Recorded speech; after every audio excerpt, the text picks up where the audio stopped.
Good morning, class. Welcome to Saint Peter School. This is our science class and this is our fifth class.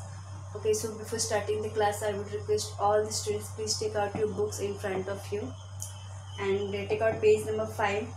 We have discussed in the last class about the water pollution, what is water pollution and how it occurs. Okay, so now today we are going to discuss about the topic land. You will see that there are few questions written like can you tell box. It is written there some few questions. Let's discuss those questions also. What is land made of?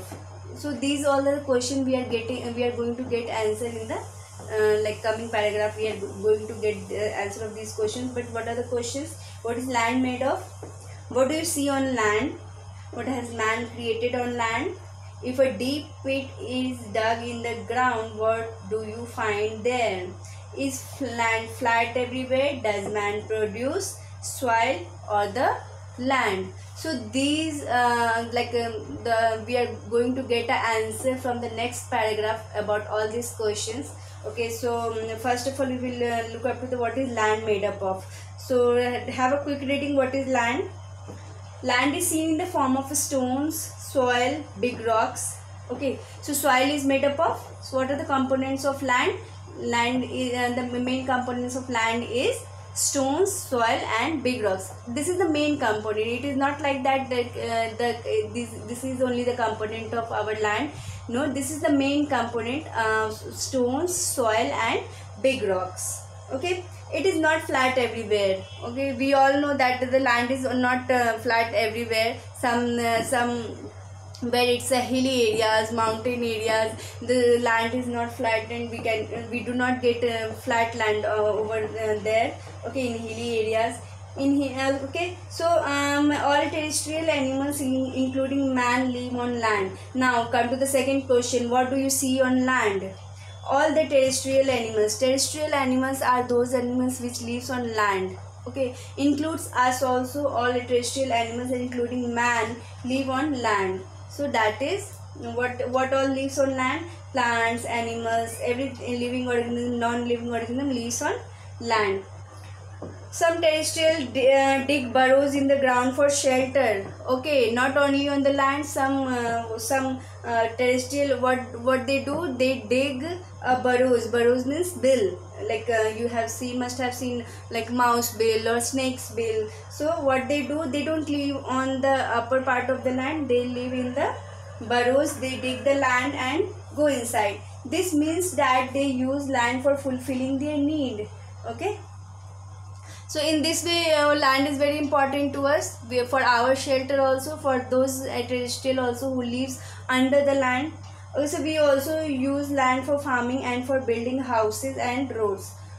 What we do on lands, we do farming on the lands, we grow plants on the land, and we get O2 oxygen from those plants only. So if there is no land, if there is everywhere polluted land, then how the plant will grow on those land? Then we can't survive. So everywhere is dependent on each other. Now we make use of plants and animals in the forest that grow on land. Animals and plants, everything grows on land only.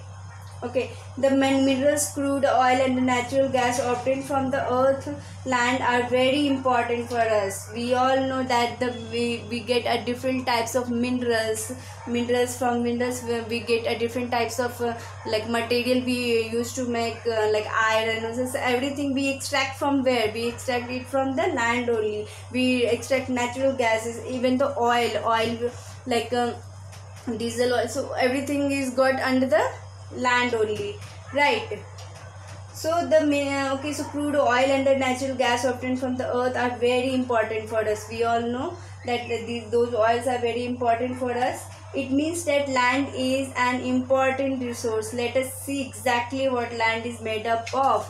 Now, so we up to this we understood that how the land is important to us for living, for shelter, for crude oil, for natural gas.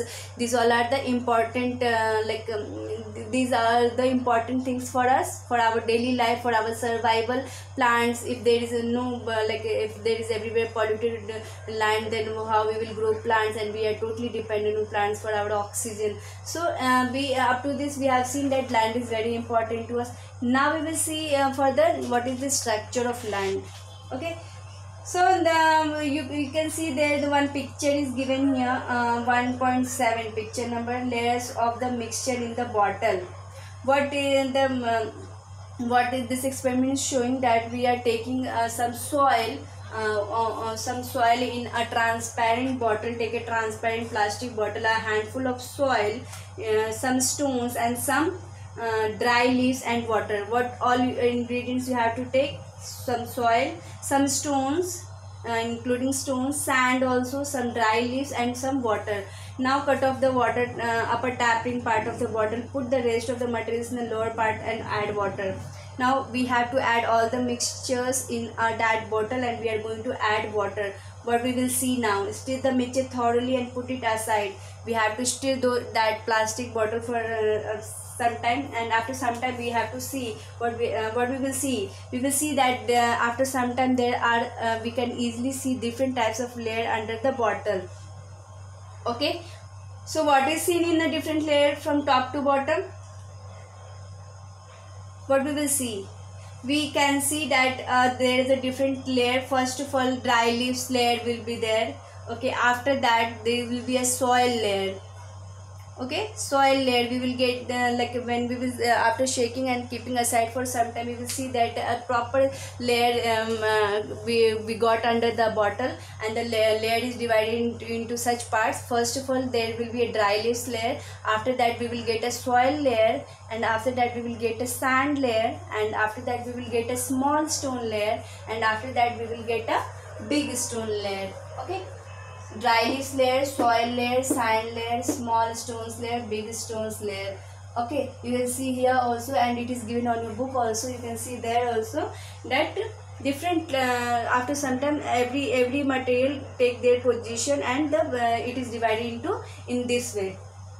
Now, the land on the earth looks like this. If a pipeline is being laid in your neighborhood, observe carefully the pits dug for this purpose. You will see some layers under the land surface as shown in accompanying figure. Now, what is trying to say that exactly the land is made in this way only, with the land on which we live, and that land is actually made in this way only.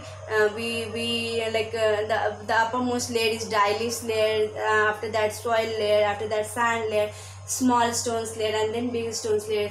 So what he is trying to say, when sometimes we might have seen on the on the roadside, we might have seen construction is going on and they are digging the land. So you can observe there that there are such layers present inside those dig. गड्ढे के अंदर आप देखोगे तो ऐसे ही layer मिलेगा आपको मिट्टी का, right? If the land has mature soil, the topmost layer is formed by the decomposition of remains of the plants and animals. Okay, we are talking about mature land, farmers use a mature land. Sometimes they when we leave the land, we will not touch the land for some time, for a month, so it will become a mature. There is nobody is going. So what happens, what we will observe, that the first layer of the land is consist of dry leaves, dead animals, dead decaying parts. Okay, now if the land has a mature soil, the topmost layer is formed by the decomposition of the remains of plants and animals. This layer is called humus. Okay, you can see, look at the picture 1.8 given in your book, layers of land. So now we are talking about this picture only. We are talking about mature land. So first layer is humus. Humus layer is nothing. It is made up of dead and decaying parts of plants and leaves. Okay. It is usually found in the dense forest, because we don't go usually in the dense forest. So this type of mature lands we usually get in the dense forest. The land below this is full of sand, soil, small stones, worms, insects. Okay, so you will see that after humus there is a soil layer. Okay, after the humus there is a soil layer. The land below this is full of sand, soil, small stones, worms, and soil and a piece of bedrock are found below this layer of land. This soil is immature. Further below this layer, the proportion of soil decreases and that of rock increases. Now what is trying to say that what you will see after a soil, okay, so like after the layer of dry leaves there is composition of soil, sand and stones. So the lower, when you will see the lowermost layer, it is a bedrock. Bedrock means big stones. Bedrock layer is made up of big stones. Okay, we can say like a patthar. It's like a big stones. Okay, and the soil is immature. Further below this layer, the proportion of soil decreases and the rock increases. So what happens, at the topmost layer the soil is actually mature, but when we will go down the soil is getting immature. Like the soil has no component, it is only consist of sand and small stones only. Up to this layer only there is a soil and the dry leaves layer, that is only productive. Otherwise these all are the immature soil, or you can say it's of no use. Okay, this is the layer of bedrock. The main minerals in the soil are derived from these rocks. That is why soil is different regions is different. The color and the texture of the soil are both determined by the bedrock. Now what it is trying to say that in the forest region, when you will go, you will get a larger amount of this layer and this layer, soil and dry leaves. But you will go in a hilly areas or you will go in dry areas, what you will see that there is no layer of dry leaves, there is no layer of soil. It is a very thin layer of soil. After that it's a sand layer, and there is more about the stones layer and small stones layer. And small stones in that crude oil or some minerals are present in this layer only, small stones and big stones.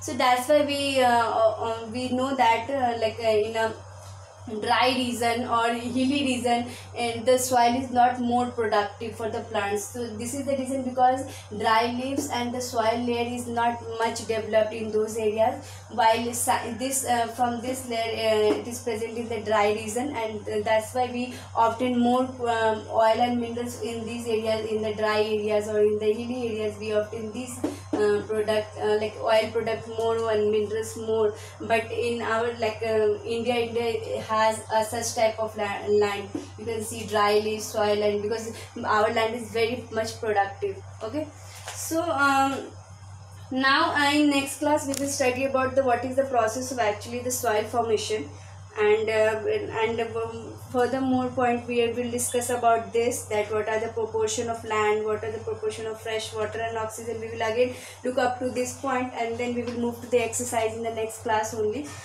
And till the time what you are going to do, you are going to keep revising all the points till what are the types of pollution, what is and you are going to make a image of this. You can make a image number 1.8 on the note on your notebook, and label it properly in your notebook. This is very important. This is the land layer. Okay, it's a very important for you.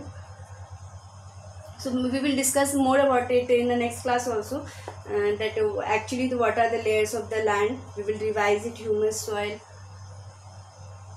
So till the time, take care and bye bye.